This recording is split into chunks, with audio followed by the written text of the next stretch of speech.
this was in our beginning of our hiking. To keep this in mind, we were very novice in kind of this kind of camping, hiking stuff. So we didn't have a really good watch. I don't think we had a watch at all. I didn't have enough water, and I definitely didn't have any food. I just really thought, I don't know exactly what I thought this was going to be. I just figured it was a stroll in the park. Well, it ended up being a little bit bigger and a little bit more challenging than that. And so as we were going up this hill, also didn't have a map. I didn't really know how far I was. So as we went up this hill, and every turn we took in the hill, I was looking at the map and I'm like, this is definitely not to scale because this does not match what I'm seeing. And so it's just started becoming a kind of a mind twist there for us. And I was getting to the point where I was just like, dude, I don't know where our end point is. I know where we're trying to go, but I don't know if it's doable at this point. So he's like, it's just right around the corner. It's right around the corner. And sure enough, we end up running into this guy who had just hiked the whole entire Appalachian Trail through hike, went to Georgia to Maine, back from Maine to Georgia. Okay. Older guy, had two like walking sticks. He's coming down the hill. I mean, he's got a hell of a limp. I mean, he looks like he's hurting. And there I am. I mean, it's super hot. I'm sweating my butt off. I don't have any water. And so I am standing in this little sign that says drinking water only and just dumping that water out of this little hole that's coming out of the mountain that for people who are hiking the Appalachian Trail could grab water. So I'm like, I was like, am I contaminating this at this point? But I was so hot, I needed to cool off. And so he comes out there and he's very talkative, whatever. Go up he tells us a little bit farther. Still sunny. It's still hot. We go probably a quarter of a mile. I mean, we were really that close at the point when I was just like, okay, I don't know if we can do this much longer. I get to the top. As soon as we get to the top, it starts raining and all hell breaks loose. It's thundering. I mean, it's so dark. The one thing I did bring is a headlamp. I'm actually wearing the headlamp. That's how dark it is at this point. I mean, we're in the cloud. So we see the Appalachian guy. We go about a quarter of a mile. It starts pouring down, raining. It's thundering, and it's just really dark all of a sudden. And my roommate looked at us and he's like, "Well, I guess we need to stay in the shelter for a while." And at that moment, right then and there, is when I knew what I was afraid of in the wild, and I was realized I had to get back home so I could get my mom before they started sending National Park Service after me. Because if I didn't make it at 6 p.m., I knew there was a helicopter coming, and I was so embarrassed at that moment. And I looked at it, I was like, dude, we got to run back through lightning, thunder, rain. I don't care. We just got to go. And we hauled ass through there.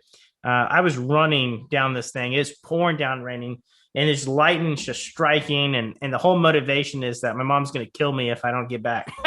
and I realized anything in the wild that I do, like, bear, I've run across those. Definitely been had a couple close calls with a few snakes that were a little bit scary. And all of it, the whole time I'm thinking is one thing my mom's like, you better not get hurt. You better come back safe. And that is the one thing that motivates me to survive. I think more than anything is that my mom isn't disappointed in me that my survival skills suck. So it's a little bit of a long story, but there's actually a point. The rest of the stuff's not so scary, but I want to make sure I get home for her. Oh, man. If moms can bring it in this world, they can sure take you out, huh? Yeah, man. Geez. That's a good one. I like it. All right, man. So next question. What is the best part of fishing? I think the best part of fishing is the fact that you're able to be a little more social, compared to like something like hunting. Obviously, if you're small game hunting, you have a little bit of chance to talk. But, I grew up in Charleston, South Carolina. I was by the coast. I'm very familiar with the water, been on boats a lot. I fish a lot. It's relaxing. It's chill. You don't have to overthink it. And I really like that. I like to be able to do it with someone else too. I enjoy fishing by myself, but it's always been a team sport when I do it. And I really enjoy that, I think, the most. All right. Good answer. Good answer. Next question. Why do you enjoy hunting? I like to hunt because it's trying to survive on what Mother Nature provides, what the earth provides. I like to eat, what I kill. And there's something about knowing where it comes from. And it's also challenging. and we're not hunting to just kill. I also do a lot of watching of animals, and I really appreciate what I see. And I take a lot of pictures and I send it to my wife, who is not particularly fond of hunting, but I show the deer and I show the animals, and I'm not always out there to kill. So there's appreciation. There's something that I really, really like to be able to see just other things in its environment is not a city, or, it's not a human being. It's just really nice to be kind of by yourself and watching the world kind of interact when it doesn't know you're there almost, and what it looks like. I really enjoy that aspect of hunting, I think. And I also like to eat. And I like wild game. I'm not gonna lie there. That is a big motivator. I think that's a big motivator for us both. Getting the good old fresh catch or the fresh harvest, it's always fun. Going on to our next question. This is one that kind of would bring in all the other questions that I've asked you before into one. So, what inspires you to be an outdoorsman? What inspires me to be an outdoorsman, I think, is that I don't know any other way. I'm not sure that it's even an inspiration. I think it's actually kind of just built in me. I think that, the opportunity to be able to grow up as a younger child, being out in the outdoors with my dad, seeing those, the woods, and seeing deer and turkey, and experiencing that and fishing, and being from, just being able to explore the woods. I don't think I really know any other way. I imagine somebody who grew up in a big city is comfortable there. And I think I'm comfortable in the woods. That's just where I'm at. That's home to me. I don't know if it inspires me. I think it's my foundation. And I really, at the end of the day, just don't know any other way. It's a nice answer, man. Very nice answer. I think, for both of us, we kind of live in the outskirts of the city, but we still aren't living where we really want to be. Right. And it's things. Yeah. And it's, I also don't mind the city. I really, I'm not anti, I can't be in the city. Don't ever see me there. I do. Yeah. Like I said earlier, I like to be social, and that stuff's a lot of fun. And right. I like it in smaller doses. Yeah. I that's the way I am, man. I'm not a big city person at all. I mean, I work downtown, but that's as much as I'm going down there. So, anyways, all right. So moving on from our outdoor section, we're going into our meat section.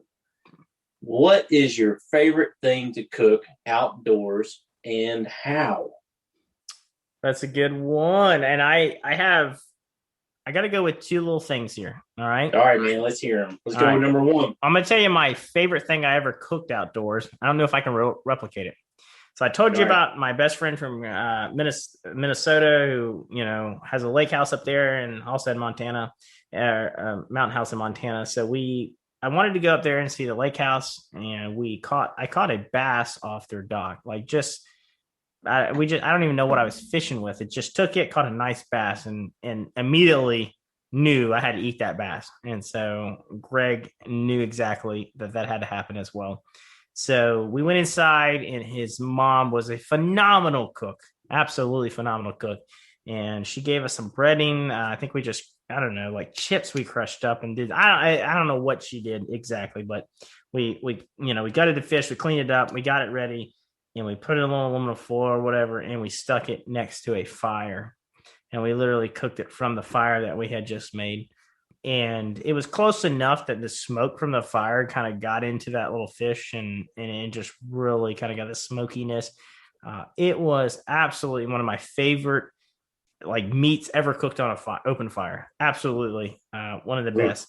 And I don't even know if I could replicate it again. That's how good it was. It may have just been the experience that made it taste better. I think my favorite thing to cook on an open fire, and this may be a little weird, is green beans, peas, collard greens, and turnip greens. And let me explain this to you. And you might want to write this recipe down. You're going to want to get a nice hot fire, right? Get it going. And so you got a nice cast iron pot. You're going to put that over the heat. And of course, without any good recipe, what do you have to have? You got to have at least one stick of butter. I'm talking the whole stick of butter. You put that right in the pan, okay? Don't even question it. And as that melts through the fire, you're gonna then add a nice ham hock. I mean, a good solid piece.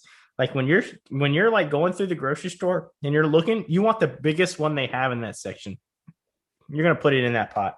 You're gonna let that cook for a while. You're gonna let that butter just start kind of, greasily cooking this ham that's already full of grease with a little bit of that little salt flavor added up. Then just one question, real quick. Yeah. So, did you already add the ingredients and the water to it, or is this just that cooking in the pan right now? We got butter and we just got ham hock. So we're letting that ham hock get a little bit of caramelization on it on the outside of that skin, and then just kind of let that cook for a while. Once that's all melted, you got a good flavors coming out of the smoke from the fire, and you can smell like it's not just like oak that you smell like burning or like pine or whatever you're burning. You want to make sure all that stuff is just, cooking in there, caramelizing really good. Then you want to start going ahead and, putting your collards, I like to destem them. I don't really like a big stem in there, so I'm cutting them. They're just kind of ripping them off the stem, throwing the stem away. That's just me. I don't like the texture.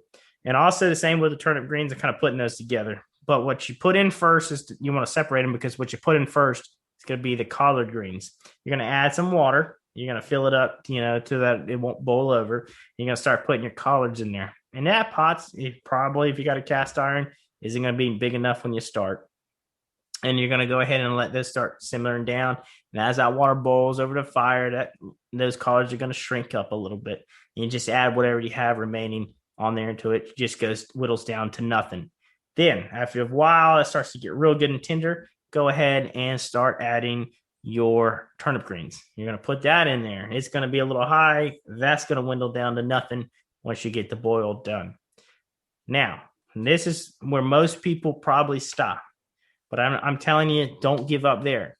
At this point, you want to get crazy and you want to open up a can of sweet peas, like early sweet peas, and you just want to dump that thing in there, and you just dump all the juice in there. You make sure you get every little teeny pea. Put it in that cast iron pot, stir it up a little bit, and you just let it boil for a little while. And you let it boil till you think you got tired of boiling it. And you just break that pea down until it's nothing but a little soupy pea. When you get to that, when you look at that pea soup, you just want to make sure that there's actually nothing in the pea. It's just a shell, just an outer shell of what it used to be. That's how you know you're good. Once you got to that part, you're going to then, hold on, don't stop yet. You're going to open up that can of green beans. And you're going to pour that on to the rest of this concoction you got in there. And you're going to let that heat up. Green beans don't really have to work too hard, so just put them in long enough to get them heat up. Of course, throughout this whole thing, we'll salt and pepper to taste perfect, but you do have a little bit of salt from the ham. So once you get done with that, it's kind of going to turn into like a greeny, like mushiness color.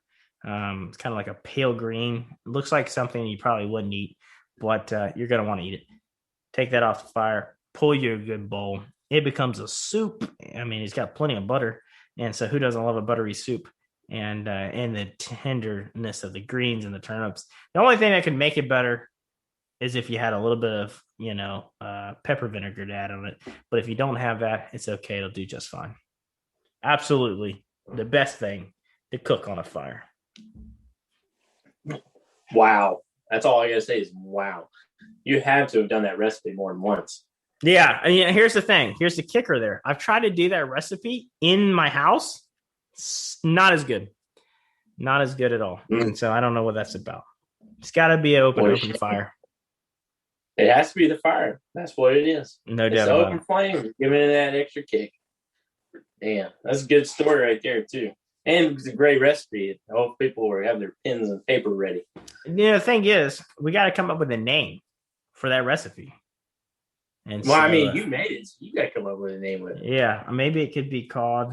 It's just off the top of my head. I'm gonna spitball some stuff. Maybe I don't know, the farm stew. The farm stew, or farm stews first. The I don't know. I like the farm stew. I think farm stew is it. Farm stew.